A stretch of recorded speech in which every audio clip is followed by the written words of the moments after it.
ورحمۃ اللہ وبرکاتہ۔ صوفیہ شاہ pod cost series میں میں ہوں آپ کا میزبان ڈاکٹر وسیم عباس۔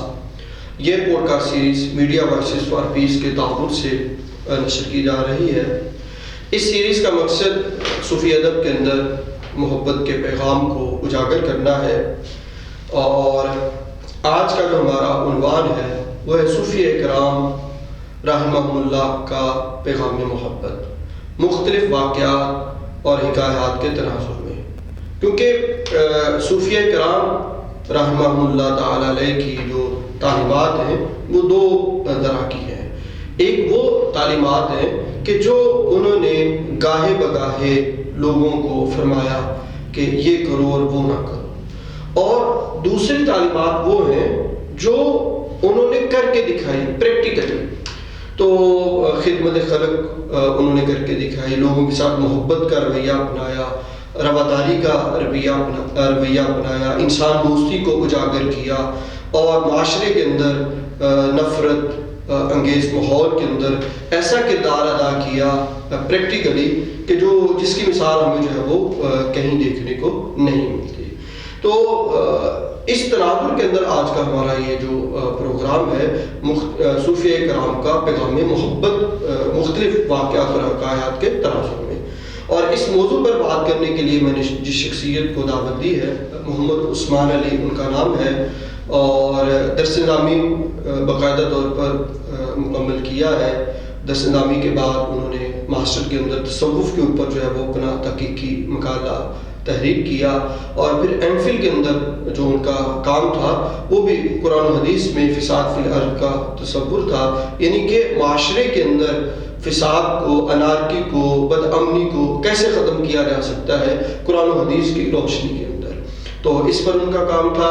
اس کے علاوہ بڑی اچھی شخصیت کے مالک ہیں، اور گزشتہ 15 سالوں سے مختلف اداروں کے ساتھ وہ وابستہ ہیں، مختلف یونیورسٹیز کے اندر وہ اپنی تدریسی خدمات سر انجام دے رہے ہیں، اور اس کے ساتھ ساتھ شاعری کے ساتھ، ادب کے ساتھ، اور خاص طور پر صوفی ادب کے ساتھ ان کا ایک بڑا گہرا تعلق ہے۔ تو سب سے پہلے تو آپ کا بہت شکریہ کہ آپ نے اپنے قیمتی وقت میں سے کچھ وقت ہمیں عنایت کیا، اور ہم جس موضوع پر بات کرنا چاہ رہے ہیں، میں اس کا پہلا سوال کرنے سے پہلے آپ کو یہ بتاتا چلوں کہ یہ ہماری صوفیہ شاہ پوڈ کاسٹ سیریز ہے۔ جب ہم صوفیہ کی بات کرتے ہیں، تصوف کی بات کرتے ہیں، تو وہ چند خود ساختہ اور ایسی چیزیں ہمارے سامنے میں آتی ہیں جو ایک تصوف کا، صوفی کا جو کردار ہے یا اس کا نقشہ ہے، وہ ہماری ذہنوں کے اندر، ہمارے دلوں کے اندر وہ مبہم سا تصور پیش کرتی ہے۔ ایک تو ان کا تصور واضح نہیں ہے، اور دوسرا ان کی تعلیمات واضح نہیں ہے۔ تو سب سے پہلے میں یہ جاننا چاہوں گا کہ جو محبت ہے وہ انسانی شخصیت کے اندر، یا انسان کی جو شخصی تعمیر ہے، تعمیر شخصیت ہے، اس کے اندر کتنا کردار ادا کرتی ہے؟ کیونکہ صوفیہ کرام کی جو ایک زبان ہمیں دیکھنے کو ملتی ہے وہ محبت کی زبان ہے۔ تو سب سے پہلے تو محبت انسان کی تعمیر شخصیت کے اندر کتنا کردار ادا کرتی ہیں، اس بارے میں ہماری رہنمائی فرمائیں۔ ڈاکٹر صاحب، بےحد ممنون ہوں آپ نے اس پوڈ کاسٹ میں مجھے مدعو کیا۔ محبت انسان کی شخصی تعمیر میں کیا کردار ادا کرتی ہے؟ جی اگر دیکھا جائے تو لفظ محبت جو ہے، یا ہم پہلے انسان سے بات کا آغاز کرتے ہیں، انسان کا لفظ ہی انس سے ماخوذ ہے، سبحان اللہ، جس کا معنی ہے محبت۔ یعنی کوئی انسان اگر یہ کہے کہ اس کی ودیت میں محبت نہیں ہے یا اس کی فطرت میں محبت نہیں ہے، تو اس کا یہ دعویٰ جو ہے وہ غلط ثابت ہوگا۔ ٹھیک ہے۔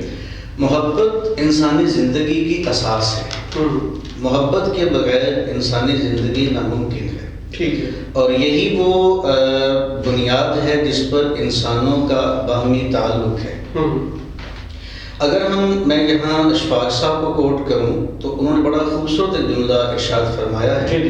وہ فرماتے ہیں کہ جب کوئی شخص محبت کے دامن میں آتا ہے تو اس کے لیے پہلی شرط ہے کہ وہ اپنے انا کے بت کو توڑتا ہے. سبحان اللہ، سبحان اللہ. اپنی انا کے بت کو توڑنے کے بعد جب وہ میدان محبت میں آتا ہے تو لوگ سمجھتے ہیں کہ وہ غلام ہو جاتا ہے، وہ اسیر ہو جاتا ہے، جبکہ محبت کے دامن میں آنے کے بعد انسان آزاد ہو جاتا ہے. آزاد ہو جاتا ہے. یہ کانسیپٹ آپ نے بڑا عجیب بیان فرمایا. ہم سمجھتے ہیں کہ محبت ایک غلامی کا نام ہے، اور آپ فرماتے ہیں محبت آزادی کا نام. آزادی کا نام. تو اس کو ہم جانتے نہیں ہیں، اور عام طور پر ہم اس سے واقفیت بھی ہمیں حاصل نہیں ہے. اور اس پر تھوڑی سی اور اگر آپ وضاحت فرما دیں. دیکھیں، اس وقت دنیا کی مختلف یونیورسٹیز میں مختلف جو ہیں تحقیقات جاری ہیں کہ جب انسان کسی محبت کے رشتے میں بنتا ہے تو وہ محبت اس کی شخصیت میں، اس کے کردار میں ایک ایسا نکھار لاتی ہے کہ جو میرا خیال ہے اور کوئی چیز اتنا نکھار اس کے کردار میں، اس کی سیرت میں نہیں لاتی. تو محبت بے شک اور بلا شبہ انسانی شخصیت، انسانی کردار کو مصفہ، مجلہ اور منزہ کرنے میں ایک مین رول پلے کر سکتی ہے. یہاں پر مجھے وہ قرآن مجید کی آیت جو نبی کریم علیہ السلام سے متعلق اللہ تعالیٰ نے حکم دیا کہ جس میں فرمایا گیا کہ اے نبی، جب تک آپ ان کے لیے محبت کے بازو نہیں بچھائیں گے، وہ مفہوم، تو یہ لوگ آپ کے قریب نہیں آئیں گے. تو یعنی کہ محبت ایک ذریعہ ہے لوگوں کو اپنے قریب لانے کا. اور کیونکہ جب تک انسان کسی کے قریب نہیں جائے گا تو اس کی وہ تربیت نہیں کر پائے گا. تو ہمارے اس موضوع کا ایک دو حصہ تھا محبت، جو آپ نے بڑی آسان انداز میں اور آسان اور سادہ الفاظ میں بیان کیا. اچھا، دوسرا جو پہلو ہے صوفیہ. تو ذرا صوفی کون ہوتا ہے اور صوفیہ سے کیا مراد ہے، اور کسی بزرگ کی داتا علی اجمیری رحمۃ اللہ تعالیٰ علیہ، ان کے حوالے سے صوفی کون ہوتا ہے، اس کی شخصیت کے بارے میں کچھ ارشاد فرمائیں. ڈاکٹر صاحب، لفظ صوفی کو اگر دیکھا جائے تو لفظ صوفی جو ہے عربی اصل لفظ ہے، کئی الفاظ سے مشتق مانا جاتا ہے، جن میں ایک تعبیر یہ کی جاتی ہے کہ جو صوف کا لباس پہنتے تھے، اونی لباس پہنتے تھے، ان کو صوفی کہا جانے لگا. ایک اور تعبیر یہ سامنے آتی ہے کہ اس کی نسبت اصحاب صفہ کے ساتھ ہے. اصحاب صفہ کی تعلیمات کو بقا دینے والے یا اصحاب صفہ کی تعلیمات پر عملی جامہ پہن کر ان تعلیمات کو اجاگر کرنے والے اور زندہ رکھنے والوں کو بھی صوفی کہا جاتا ہے. لیکن جیسا کہ آپ نے حضرت علی بن عثمان الحجویری کا ذکر کیا تو وہ لفظ صوفی کو مشتق مانتے ہیں لفظ صفا سے. صفا کہتے ہیں اپنے من کو پاکیزہ کرنا، اپنے من کو اجالا دینا، دل آئینہ اس کو صاف کرنا، مصفہ مجلہ کرنا. کہ وہ کسی شاعر نے بڑا خوبصورت لکھا ہے کہ دل آئینہ میں ہے تصویر یار، ذرا گردن جھکائی اور دیکھ لیا. تو جب تک ہم اپنے من کو صاف نہیں کریں، پھر حضرت علی بن عثمان کہتے ہیں کہ یہ قدورت کی ضد ہے. یعنی اگر دل میں قدورت ہے تو صوفیزم نہیں ہے. ہم سمجھتے ہیں کہ ہم نے ظاہری لباس پہن لیا، جبہ کبہ دستار اور یہ پہن لیا، تو ہمارے ہاں یہ بڑا تصوف کا علمبردار سمجھا جاتا ہے. جبکہ اسی کی نشاندہی نبی مہربان علیہ السلام نے آج سے 1400 سال پہلے فرمائی تھی، اور میں تھا کہ التقوی ہا ہنا، اور آپ نے اشارہ کیا اپنے دل کی طرف. تقوی یہاں پر ہے، ظاہری لباس میں، ظاہری حلیے میں تقوی نہیں ہے. اور حضرت علی بن عثمان الحجویری بھی یہی فرماتے ہیں کہ اگر دلوں کے اندر قدورتیں ہیں، نفرتیں ہیں، حسد ہے، کینہ ہے، بغض ہے، تو ظاہری لباس جیسا مرضی ہو وہ بندہ صوفی نہیں ہے. جیسے نبی مہربان صلی اللہ علیہ وسلم ایک دفعہ بیٹھے تھے تو صحابہ کرام بیٹھے ہوئے تھے، تو آپ نے اچانک فرمایا کہ ابھی جو شخص اس دروازے سے داخل ہوگا وہ جنتی ہے.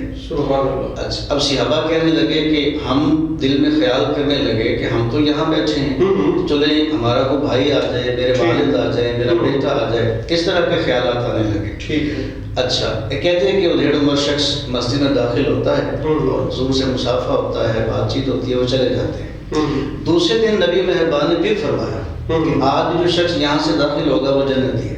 ٹھیک ہے. تیسرے دن پھر فرمایا, 3 دن ایک ہی شخص کے لیے ایک ہی جملہ ارشاد فرمایا کہ وہ جنتی ہے. حضرت عبداللہ بن عمر بن عاص کہتے ہیں کہ مجھے بڑا اشتیاق لاحق ہوا کہ میں اس شخص کے اعمال دیکھوں کہ یہ کون سے اعمال کرتا ہے جس کی بنا پر آقا علیہ السلام نے مسلسل 3 دن انہیں جنتی ہونے کی بشارت دی. تو کہتے ہیں میں ان کے ساتھ جا کے رہنا شروع کر دیا. 8-10 دن میں نے ان کا شب و روز دیکھا, اٹھنا بیٹھنا سونا جاگنا دیکھا, تو مجھے کوئی ایسا خاص عمل نظر نہیں آیا. تو میں جب واپس آنے لگا تو میں نے ان سے معروضہ پیش کیا کہ حضور میں جس کام آیا تھا وہ کام ہوا نہیں ہے. ٹھیک ہے. انہوں نے پوچھا بیٹے کس کام آئے تھے؟ کہا جی میں نے 3 دن آپ کے بارے میں حضور سے بشارت سنی, تو میں تو وہ عمل تلاش کرنے آیا تھا کہ وہ عمل کیا ہے. تو وہ کہتے ہیں عبداللہ بن عمر کے وہ مسکرائے اور انہوں نے میرا ہاتھ پکڑا اور اپنے دل پہ رکھا اور کہا کہ عبداللہ اگر میرے آقا نے 3 دن مجھے بشارت دی ہے, خوشخبری سنائی ہے, تو اس کی جو وجہ مجھے سمجھ آتی ہے وہ یہ ہے کہ خدا کی عزت کی قسم یہ دل پاک ہے نفرت سے, یہ دل پاک ہے کدورت سے, اس دل میں کسی کے لیے بغض نہیں ہے, حسد نہیں ہے, کینہ نہیں ہے. تو جنتی ہونے کی جو بشارت حضور مجھے ارشاد فرما رہے ہیں اس کی جو وجہ میں سمجھتا ہوں اپنے تئیں وہ یہ ہے کہ میرا من پاک ہے. اسی لیے حضرت سلطان العارفین نے بھی بڑا خوبصورت لکھا کہ دل کالے نالوں منہ کالا چنگا پر جے کوئی اس نو جانے کہ لوگوں چہرے کی سیاہی اتنا برا نہیں کرتی جتنی دل کی سیاہی برا کرتی. لیکن بدقسمتی سے ہم جب اپنے معاشرے کو دیکھتے ہیں تو ہم اپنے ظاہر کو جو ہے نا وہ صاف ستھرا رکھنا اور یعنی کہ جو ظاہری چیزیں ہیں, لباس ہے, زبان ہے یا اس طرح کی چیزیں ہیں, ہم ان کو ہی زیادہ اہمیت دیتے ہیں کہ لوگ ہمیں کہیں بڑا صاف ستھرا ہے, پاکیزہ ہے, خوشبو آ رہی ہے, باہر لباس جوتا, لیکن یہ جو اندر کی دنیا ہے وہ بڑی گھنونی ہوتی ہے.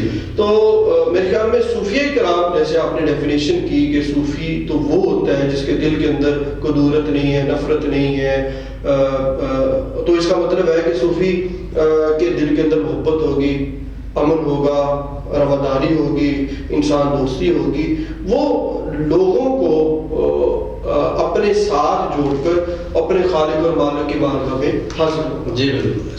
اچھا عثمان بھائی, ہم آپ سے وہ واقعہ سننا چاہیں گے جو آپ حضرت داتا علی حجویری رحمہ اللہ تعالیٰ علیہ ان کے حوالے سے, ایک لاہور کے جو بزرگ تھے حسام الدین شاید ان کا نام تھا, کہ سننے میں آیا کہ داتا علی حجویری جو تھے وہ ان کی پارسائی سے بڑے متاثر تھے اور وہ اتنے متاثر ہوئے کہ وہ ان سے ملنے کے لیے چلے گئے. اچھا, تو وہ جب ملنے گئے تو کہاں ملے, کیسے ملاقات ہوئی اور پھر کیا ہوا, یہ واقعہ سارا ذرا بتائیے گا ہمیں. ڈاکٹر صاحب پہلی بات تو یہ ہے کہ حضرت علی بن عثمان الحجویری, یہ جس شخصیت کا نام ہے برصغیر پاک و ہند میں شاید کوئی شخص ہوگا جو ان کو نہیں جانتا. ان کے زہد و ورع کا, ان کے تقویٰ کا, ان کی پارسائی کا ہر بندہ جو ہے وہ آج گواہ ہے. ٹھیک ہے. میں بڑا حیران ہوا کہ یہ شخصیت بھی کسی کی طرف سبحان جو ہے وہ جھکی ہے, کسی شخصیت کی ملاقات کا اس نے تقاضا کیا ہے. تو اس کا مطلب یہ ہے ہمارے معاشرے میں آج کل نہیں ہے. آج کل جو میرا مرید ہے وہ کسی اور کے پاس نہیں ہے, اس کے لیے جو کچھ ہوں وہ میں ہوں. جبکہ آپ اسلاف کو دیکھیں تو وہ جو اپنا حصہ ہوتا ہے وہ دینے کے بعد وہ خود دوسروں کے پاس بھیجتے تھے کہ تم فلاں بزرگ کے پاس جاؤ, تم فلاں بزرگ کے پاس جاؤ. جیسا کہ بڑا مشہور ہے کہ حضرت ابو علی قلندر کے پاس بھیجا گیا حضرت میر خسرو کو. خواجہ نظام الدین اولیاء نے باقاعدہ فرمایا کہ تم ابو علی قلندر کے پاس بھی جاؤ, ان سے بھی ان کا اپنا حصہ جو ہے وہ لیا جائے. اسی طرح حضرت علی بن عثمان الحجویری جو ہیں یہ حضرت حسام الدین کی پارسائی سے بڑے متاثر تھے. ٹھیک ہے. اور یہ ایک اور بھی چیز سامنے آتی ہے کہ انہوں نے اپنے زہد و ورع پہ بھروسہ نہیں کیا. ٹھیک ہے. اس کو کافی نہیں سمجھا, کافی نہیں سمجھا, میں جس مقام پر ہوں یہی کافی ہے, یعنی کہ انا کا مسئلہ نہیں بالکل نہیں. وہ حضرت حسام الدین کو جب انہوں نے دیکھا تو جو ہے ملاقات کا شوق پیدا ہوا اور رب العلا نے چلے ملاقات بھی کروائی.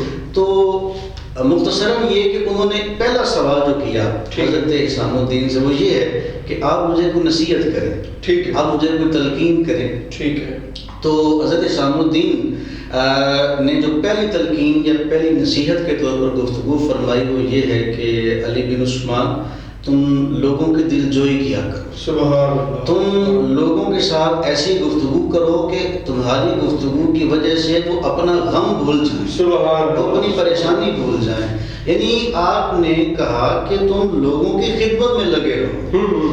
جتنا قریب اللہ تعالیٰ کی ذات کے یہ لوگوں کی خدمت کرتی ہے اور کوئی عمل نہیں کرتا. تو لہٰذا انہوں نے کہا کہ تم لوگوں کی دلجوئی کرو، لوگوں کی خدمت کرو، تم یقیناً اللہ کا قرب جو ہے وہ پالو گے.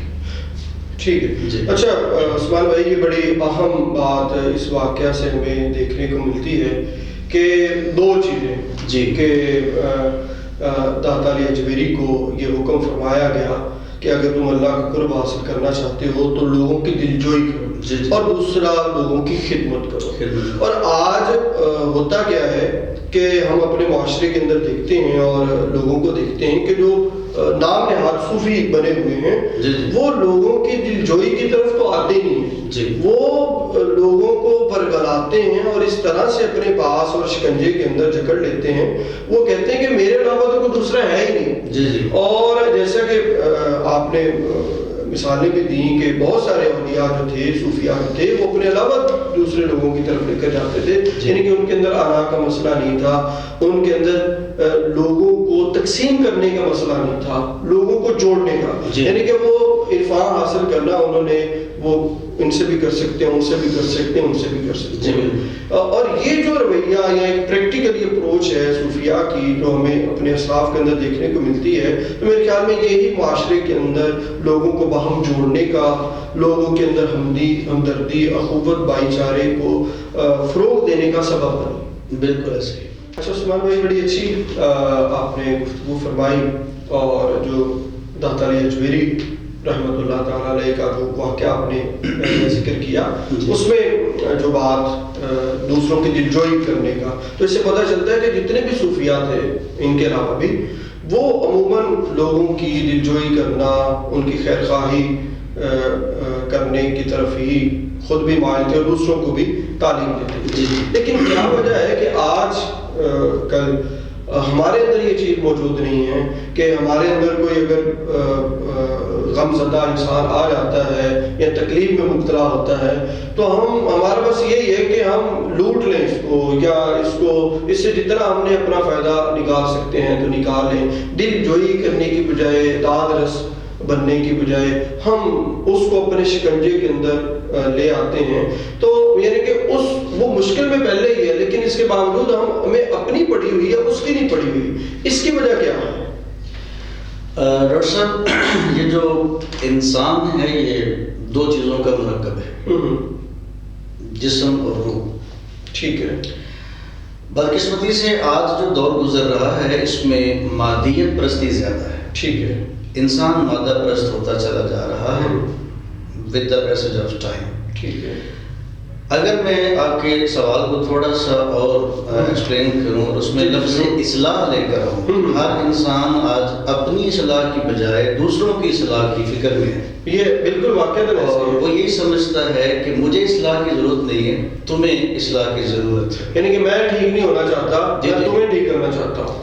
نہیں، وہ خود کو ٹھیک سمجھتا ہے. اچھا، خود کو ٹھیک سمجھتا ہے کہ میں ٹھیک ہوں، مجھے کسی زاویہ ہے نگاہ سے بھی اصلاح کی ضرورت نہیں ہے. ٹھیک ہے. اور جو بھی فساد ہے یا جو بھی انارکی ہے وہ تمہاری طرف سے ہے، میری طرف سے نہیں. تو اصلاح نہ ہونے کی، معاشرے میں اصلاح نہ ہونے کی سب سے بڑی وجہ ہی یہ ہے کہ آپ دیکھیں اس وقت اجلاس ہوتے ہیں، کانفرنسز ہوتی ہیں، اور مختلف آپ کو مدعی نظر آتے ہیں، دعوت دینے والے مصلح نظر آتے ہیں، مبلغین نظر آتے ہیں. لیکن کیا وجہ ہے کہ اصلاح کا پہلو ابھی تک وہ تشنگی ہے، اس میں وہ اصلاحی معاشرہ نظر نہیں ہے، بلکہ اس کے نام پر تحریکیں چل رہی ہیں. بالکل ٹھیک ہے، لیکن اس کے باوجود معاشرے میں اصلاح نہیں ہو رہی. پھر آپ صورت الصف کے اندر اگر اللہ رب العزت کا بیان دیکھیں تو وہ بھی یہی ارشاد فرماتے ہیں کہ یا ایھا الذین آمنوا لما تقولون ما لا تفعلون، کہ اے ایمان کی دولت سے مالا مال لوگو، تم یہ بات لوگوں سے کیوں کرتے ہو جو تم خود نہیں کرتے؟ یعنی جس بات پر تمہارا اپنا عمل نہیں ہے، تم اسے اپنی عملی زندگی میں نہیں لے کر آئے، اپنے کردار کا حصہ نہیں بنایا، تو وہ بات تم دوسروں سے کیوں کہتے ہو؟ اب یہاں پر مجھے حضرت بابا فرید الدین عطار جو ہیں وہ یاد آئے کہ ایک بڑھیا جو ہیں وہ ان کے پاس آئیں اور انہوں نے آ کر نا بابا جی سے کہا کہ بابا جی یہ میرا بیٹا ہے، یہ میٹھا بہت کھاتا ہے، تو ذرا آپ اس کو منع کریں میٹھا کھانے سے۔ تو بابا جی نے کہا کہ اس کو کل لے کے آنا، تو بڑھیا جو ہے وہ کل لے آئی بیٹے کو۔ اب بابا جی نے بڑے پیار سے سر پہ ہاتھ رکھا اور پیار سے کہا بیٹے میٹھا نہ کھایا کرو، اس میں نقصان زیادہ ہے۔ اچھا، اب اتنی بات جب سنی تو بڑھیا سے رہا نہ گیا، اس نے کہا بابا جی اگر اتنی ہی بات کرنا تھی تو کل ہی کر دیتے، مجھے آج اسپیشلی چکر کیوں لگوایا؟ تو بابا جی نے مسکرا کے کہا کہ میں تمہیں کل کیسے منع کر سکتا تھا جبکہ کل میں نے خود میٹھا کھایا ہوا تھا، تو لہٰذا رات میں نے میٹھا نہ کھانے کا وعدہ کیا ہے، عزم مصمم کیا ہے، تو آج میں اس کو منع کرنے کی پوزیشن میں ہوں۔ ٹھیک ہے، یعنی جب تک ہم اصلاح کا جو ہے وہ پہلو اپنے آپ سے شروع نہیں کریں گے اور اپنے کردار کو جو ہے وہ نہیں بدلیں گے، تب تک وہ ہماری کہی ہوئی بات کی تاثیر بھی اس قدر جو ہے وہ کارآمد نہیں ہوگی۔ تو اصلاح یہ ہے کہ آپ پہلے اپنی اصلاح کریں، پھر آپ دوسروں کی اصلاح کریں۔ اچھا، اس واقعے سے مجھے ایک اور واقعہ یاد آیا، حضرت شیخ سعدی کا غالباً بچپن میں ہے، ان کے دادا جان کے ساتھ، کہ ان کے دادا جان تہجد کی نماز ادا کرتے تھے، اور شیخ سعدی نے بچپن میں دیکھا اپنے دادا جان کو کہ وہ نماز پڑھ رہے ہیں، تو انہوں نے کسی دن ضد کی کہ دادا جان میں نے بھی نماز پڑھنی ہے۔ تو وہ کیا واقعہ ہے، وہ ذرا تفصیل کے اندر ہمیں یہاں جو ڈاکٹر صاحب میں بات پہلے کرنا چاہوں گا وہ یہ ہے کہ اس واقعہ سے جو پہلی بات ہمیں ملتی ہے وہ یہ ہے کہ بچوں کی پہلی درسگاہ ان کا اپنا گھر ہوتا ہے۔ سبحان بچوں نے جو سیکھنا ہوتا ہے اپنے ماں باپ سے، اپنے اقربا سے، اپنے بڑوں سے سیکھنا ہوتا ہے۔ ٹھیک ہے، اب شیخ سعدی شیرازی جو ہیں وہ اپنے دادا جان کو دیکھتے ہیں کہ روزانہ تہجد کے وقت اٹھتے ہیں، نماز پڑھتے ہیں، اللہ اللہ کرتے ہیں، تو ان کے اس عمل نے بچے کے دل میں شوق پیدا کیا۔ ٹھیک ہے، اب ماحول ایسا ہے، اب بچے کو جو ماحول دیں گے وہ بچہ اسی ماحول میں پنپنا شروع کر دے گا، پڑھنا شروع ہو جائے گا۔ تو انہوں نے ایک دن اپنے دادا جان سے کہا کہ دادا جانا مجھے بھی تہجد وقت اٹھایا کریں، میں بھی نماز پڑھا کروں۔ تو انہوں نے پہلے تو کہا نہیں بیٹے تم ابھی بچے ہو، تم ابھی اس عمل پر نہ ہو۔ انہوں نے کہا نہیں جی میں ضرور آنا چاہتا ہوں۔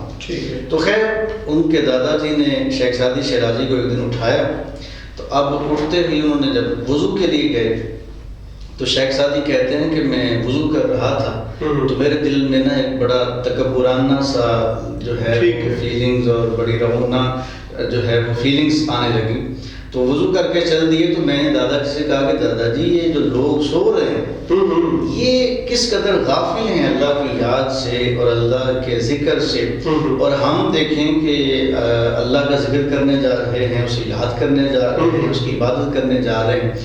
تو ان کے دادا جی نے ایسا تاریخی دندہ ارشاد فرمایا کہ اور واقعتاً جیسے آپ صوفی ازم کہتے ہیں، جو صوفی ازم وہ اس جملے سے نظر آتا ہے۔ انہوں نے کہا بیٹے اس سے بہتر تھا کہ تو بھی سویا رہتا، سبحان اللہ سبحان، کیونکہ تو نے اٹھ کے جو غیبت کر دی سونے والوں کی، یا اسے اپنی نظر میں حقیر سمجھا، یا اپنی نظر میں اپنے سے کم تر سمجھا، تو یہ تو ایک ایسا عمل ہے جس ساری زندگی کے گناہ جو ہیں وہ معاف جو ہے وہ گناہ نیکیاں جو ہیں وہ ضائع ہو جاتی ہیں۔ ابلیس کی مثال دی کہ اس نے کیا کہا تھا، اس نے یہی کہا تھا کہ انا خیر منہ، میں اس سے اعلیٰ ہوں، میں اس سے حقیر جو ہے بہتر ہوں۔ اب اس ایک جملے نے ابلیس کی ساری زندگی کی نیکیاں ردی کی ٹوکری میں ڈال دی، ضائع کر دی۔ اللہ تبارک و تعالیٰ نے نہیں دیکھا کہ اس نے میرے کتنے سجدے کیے ہیں، اس نے میری کتنی عبادت کی ہے۔ وہ معلم الملائکہ ہونے کے باوجود اللہ کی مخلوق کو حقیر سمجھنے کی وجہ سے وہ اپنے اعمال سے ہاتھ دھو بیٹھا اور ہمیشہ ہمیشہ کے لیے لعنت اور جہنم کا مستحق ٹھہرا۔ تو اس واقعہ سے پہلی بات تو یہ بچوں کی تربیت گھر میں ہوتی ہے، اور اللہ کی مخلوق سے محبت، اللہ کی مخلوق سے الفت والا تعلق ہونا چاہیے، نہ کہ آپ خود کو اعلیٰ ورفا سمجھیں اور دوسروں کو حقیر سمجھیں۔ اور یہی وہ جو صفات مذمومہ ہیں جس کو ہم نے کہا، دوسروں کو حقیر سمجھنا، غیبت کرنا، یہی لوگوں کو ایک دوسرے سے دور کرتی ہے۔ کہ اگر میرے دل میں کسی کے لیے غیبت ہے یا میں کسی کو حقیر سمجھتا ہوں تو وہ نہ تو میرے قریب ہوگا، نہ ہی میں اس کے کبھی قریب ہوگا۔ تو ایسے دوریاں بڑھتی چلی جائیں گی اور ہم معاشرے کے اندر امن کا، اخوت کا، بھائی چارے کا اور انسان دوستی کا ماحول قائم کرنے سے جو ہے وہ قاصر رہ جائیں گے یا وہ ہم قائم نہیں کر پائیں گے۔ بالکل ایسے۔ اچھا عثمان صاحب، بڑی اچھی ہماری گفتگو ہو رہی ہے اور ہم مختلف واقعات اور حکایات کے تناظر کے اندر صوفیہ کرام کا جو پیغام محبت ہے، جو حقیقت کے اندر انسانیت کے ساتھ یا انسانی معاشرے کے ساتھ جڑا ہوا ہے، جس میں وہ جس کو ہم محاسن اخلاق کہتے ہیں، اچھی عادات اپنانے، انہوں نے خود بھی اپنائی اور دوسروں کو بھی تلقین کی تاکہ سوسائٹی اور معاشرہ آپس میں جڑ سکے۔ اور رسائل اخلاق، جو بری عادتیں ہیں، انہوں نے خود بھی اس سے بچے اور دوسروں کو بھی بچنے کی تلقین کی تاکہ لوگوں کے درمیان جو ہے وہ تقسیم نہ ہو یا لوگ باہم تقسیم نہ ہو، بلکہ وہ زیادہ سے زیادہ جو ہے وہ اچھی عادات اپنا کر ایک دوسرے کے قریب ہو چلے۔ اچھا، اسی جو ہے وہ طرز کا ایک واقعہ اشفاق صاحب، بابا اشفاق صاحب کے ساتھ بھی منسوب ہے۔ تو وہ کیا تھا کہ وہ بھی جس طرح حضرت داتا علی اجمیری رحمۃ اللہ تعالیٰ علیہ ایک بزرگ کو ملنے کے لیے گئے، جب اس جو ہے وہ اس سیر و سلوک کی منزلیں انہوں نے طے کرنی تھی، تو اشفاق صاحب کے بارے میں بھی یہ سننے میں آیا ہے کہ وہ بھی جب وہ تصوف کے راہ پر چلے تو وہ بھی ایک بزرگ کو ملنے کے لیے گئے تھے۔ تو وہاں پر کیا چیز پیش آئی اور کون سی ایسی بات تھی کہ جو اشفاق صاحب کی انہوں نے دنیا بدل دی اور وہ جو ہے وہ ایک اللہ کی محبت کے اندر گرفتار ہو گئے؟ ڈاکٹر صاحب، بڑا اچھا کوشچن کیا آپ نے، اور جس شخصیت کا آپ نے نام لیا وہ بھی شخصیت کسی تعارف کی محتاج نہیں، لیکن میں اس سوال کا جواب جس بات سے اس کا آغاز کرنا چاہوں گا وہ یہ ہے کہ یہ جو دنیا ہے یہ چکی کے دو پڑوں کی مانند ہے۔ ٹھیک ہے۔ جو ان کے درمیان آئے گا نا وہ پس جائے گا۔ ٹھیک ہے۔ بچے گا وہی جو کلی کے ساتھ لگ کے رہے گا۔ سبحان سبحان۔ یہ لوگ جو اپنے اسلاف ہم دیکھتے ہیں یہ اس کلی کی تلاش میں رہتے تھے۔ آپ ان اسلاف کی زندگیوں کو دیکھیں، یہ ضرور کسی نہ کسی کی تلاش میں رہتے کہ جو ان کو اس مادی دنیا میں رہتے ہوئے اپنا روحانی تعلق اپنے معبود کے ساتھ جوڑنے پر جو ہے وہ معاون و مددگار، یعنی کہ انہوں نے کبھی بھی خدا کی محبت پر کمپرومائز نہیں کیا۔ اب اشفاق صاحب جو ہیں یہ بھی اپنی کتاب میں واقعہ نقل کرتے ہیں کہ میرے بھی دل میں خواہش پیدا ہوئی کہ میں کوئی اہل اللہ میں سے کسی سے ملاقات کروں۔ ٹھیک ہے۔ تو مختصراً یہ کہ ایک بزرگوں کا ان کو پتہ چلا، ٹھیک ہے، وہ جب ان سے ملاقات کرنے کے لیے گئے تو ایک کچا سا مکان تھا، چھوٹی سی مسجد تھی، تو کہتے ہم اس میں جو ہے داخل ہوئے، جا کر رسماً سلام دعا ہوئی، چائے پانی ہوا، تو انہوں نے بھی جا کر ایک ہی سوال پیدا کیا کہ حضور ہمیں کو وصیت کریں، ٹھیک ہے، ہمیں کو نصیحت کریں، ٹھیک ہے۔ تو انہوں نے بھی وصیت میں یہی کہا کہ لوگوں کی خدمت کیا کرو، ٹھیک ہے، خدمت خلق کو اپنا جو ہے وہ وتیرہ بنا لو، ٹھیک ہے۔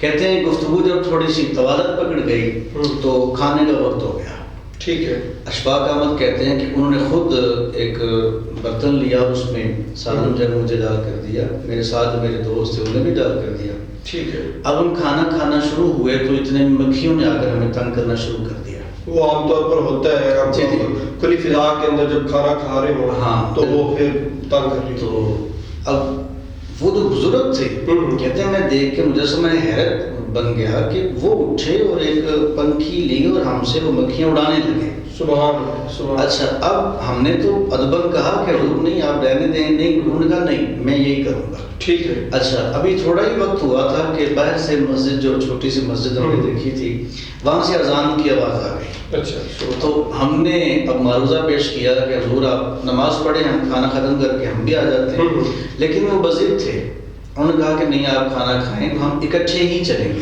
وزن کس بات پر تھے وہ؟ مکھیاں اڑانے. اچھا مکھیاں اڑانے کہ آپ کھانا کھائیں کہ میں یہ جو خدمت کا فریضہ سر انجام دے رہا ہوں یہ ختم تبھی ہوگا جب آپ کا کھانا ختم ہوگا. تو ہم اکٹھے بیٹھ جائیں گے. اچھا کہتے ہیں کہ میں نے پھر معروضہ پیش کیا کہ حضرت نماز قضا نہ کہیں ہوتا ہے. تو انہوں نے بڑا تاریخی جملہ ارشاد فرمایا جو آج ہمیں اپنانے کی ضرورت ہے. ٹھیک ہے. اب وہ بولے کہ بیٹے نماز کی قضا ہے, ٹھیک ہے, خدمت کی قضا نہیں. سبحان نماز اگر ابھی قضا ہوتی تو میں دوبارہ جا کے پڑھ لوں گا, لیکن یہ جو موقع ہے خدمت کا, اللہ کی مخلوق کی خدمت کا, یہ نہ جانے دوبارہ مجھے ملے یا نہ ملے.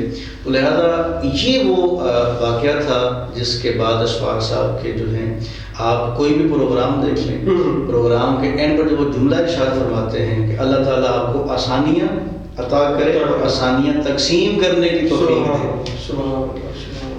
جی اچھا, یہ اس کا مطلب یہ ہے کہ اشفاق صاحب کے اس واقعے کے ساتھ یا اس کے علاوہ بھی دیگر ہم صوفیہ کرام کی شخصیت کو اور ان کی زندگی کا مطالعہ کرتے ہیں تو ہمیں یہ واضح طور پر خدمت خلق کا تصور جو ہے نا نمایاں نظر آتا ہے کہ وہ جس علاقے میں بھی رہے, جہاں پہ بھی گئے, تھوڑے عرصے کے لیے رہے یا زیادہ عرصے کے لیے رہے, اور وہ کسی کو جانتے تھے یا نہیں جانتے تھے, بالکل کہ ان کا کوئی مرید تھا, مرید نہیں تھا. یہاں ایک اور لفظ ایڈ کریں, وہ یہ بھی نہیں دیکھتے کہ اس کا مذہب کیا ہے. ہاں ٹھیک, یعنی کہ ان کا مذہب تھا, وہ مسلمان ہے یا نہیں ہے, کسی اور مذہب کے ساتھ ان کا تعلق ہے, تو انسان ہونے کے ناطے وہ ان کی خدمت جتنی کر سکتے تھے وہ اتنی کرتے تھے. بالکل. اور آج کل یہ ہماری معاشرے کے اندر اور ہماری زندگی کے اندر یہ بڑا فقدان ہے اس چیز کا کہ ہم صرف اپنی جیب اور اپنی ضرورت ہمیں نظر آتی ہے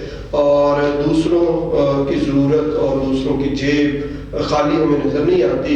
ہم اسی تقدو میں لگے ہوئے ہیں کہ میں امیر سے امیر بن جاؤں, میرے پاس جاہ و حشمت آ جائے, بڑے سے بڑا عہدہ آ جائے, مال و دولت آ جائے اور میں دنیا کے اوپر حکمران بن جاؤں. جبکہ صوفیہ کرام علیہ السلام نے پریکٹیکلی حکمرانی کی بجائے, فزیکلی حکمرانی کی بجائے لوگوں کے دلوں پر حکمرانی کی, اور دلوں پر حکمرانی کرنے کے جو انہوں نے ایک طریقہ اپنایا وہ خدمت خلق کا تھا, رواداری کا تھا اور محبت کا تھا. بالکل. اچھا عثمان صاحب, ہم اپنے اس پروگرام کو, اس علمی فکری نشست کو اختتام کی طرف لے کر چلتے ہیں اس کو, تو آپ کا ایک پیغام ہمارے ناظرین اور سامعین کے لیے صوفیہ کرام کا جو پیغام محبت ہے اس کے حوالے سے کیا ہوگا, کیا کہنا چاہیں گے آپ؟ یہاں پر میں ابو انیس صوفی برکت علی لدھیانوی صاحب کا ایک فکرہ ہے جی پیغام کے طور پر کوٹ کرنا چاہوں گا. وہ فرمایا کرتے تھے کہ بیٹا عبادت ضائع ہو سکتی ہے, خدمت ضائع نہیں ہو سکتی. سبحان اللہ. یعنی ایسا ممکن ہے کہ تمہاری عبادت جو ہے وہ رائے گاہ چلی جائے, تمہاری عبادت ضائع ہو جائے, اور ہمارے پاس مثالیں موجود ہیں. جی جی. ابھی میں ابلیس کا ذکر کر رہا تھا, 6 کروڑ برس کی عبادت ضائع ہو گئی. اور پھر قرآن کریم میں سورہ حجرات میں بھی اللہ نے ارشاد فرمایا ان تحبط اعمالکم, ایسا نہ ہو کہ تمہارے اعمال ضائع ہو جائیں, نیکیاں ضائع ہو جائیں. تو خدمت نہیں ضائع ہو سکتی. خدمت آپ نے کسی کی کر دی تو وہ آپ کبھی بھی اس کے اجر سے محروم نہیں رہ سکتے. جیسے نبی مہربان صلی اللہ علیہ وسلم نے بنی اسرائیل کی ایک خاتون کا ذکر کیا جو ایک کنویں سے پانی پی کے ہٹی. اس نے کتے کو دیکھا کہ جو وہ نمی والی مٹی جو تھی اس کو چاٹ رہی تھی پیاز کی شدت کی وجہ سے. تو اس کے دل میں تھوڑا سا رحم آیا, اس نے دوبارہ مشکل سے پانی حاصل کیا اور اس کتے کو پلایا. تو حضور نبی مہربان نے فرمایا کہ وہ اس کتے کو پانی پلانے کی وجہ سے جنت کا مستحق بن گئی. ٹھیک ہے. اب آپ یہ دیکھیں کہ ایک جانور سے رحم دلی کی شکل میں, ایک جانور سے یا اس کی خدمت کرنے پر اللہ تبارک و تعالیٰ نے اس کے گناہوں کو نہیں دیکھا اور گناہوں سے قطع نظر اس کے لیے جنت لکھ دی. اگر ہم یہ رویہ انسانوں کے ساتھ رکھیں اور انسانوں کی خدمت کریں, انسانوں کے کام آئیں, تو میرا خیال ہے اس سے بڑی نیکی, اس سے بڑا دین, اس سے بڑا اسلام اور کوئی نہیں ہے. جیسا کہ آخر پر میں ایک شعر ضرور اشارہ کرنا چاہوں گا. کسی شاعر نے بڑا خوبصورت کہا کہ یہی ہے عبادت، یہی دین و ایمان، کام آئے دنیا میں انسان کے انسان. سبحان اللہ. بہت شکریہ عثمان صاحب، آپ نے جو صوفیہ کرام کا پیغام محبت تھا وہ بڑے احسن انداز میں اور سادہ زبان کے اندر ہمارے ناظرین کو جو ہے وہ سمجھایا. تو ناظرین کرام، آج کا جو ہمارا سیشن تھا بڑا ہی اچھا رہا، اور اس کے اندر ہم نے جو چند چیزیں سیکھی ہیں ان میں سب سے پہلے صوفی کون ہوتا ہے. تو عثمان صاحب نے بتایا کہ صوفی دل کے اندر قدورت نفرت نہیں رکھتا، اور بلکہ اس کے دل کے اندر محبت ہوتی ہے، اور محبت انسان کی شخصیت کے اندر جو کردار ادا کرتی ہے یا نکھار پیدا کرتی ہے وہ کسی اور چیز کے اندر اتنی تاثیر یا اس طرح کی نکھار موجود نہیں ہے. اور اس کے علاوہ پھر جو ہے وہ مختلف اولیاء کرام، صوفیہ کرام، جس میں داتا علی حجویری، حضرت شیخ سعدی رحمۃ اللہ تعالیٰ علیہ اور بابا اشفاق اور دیگر صوفیہ کرام نے جو پریکٹیکلی خدمت خلق،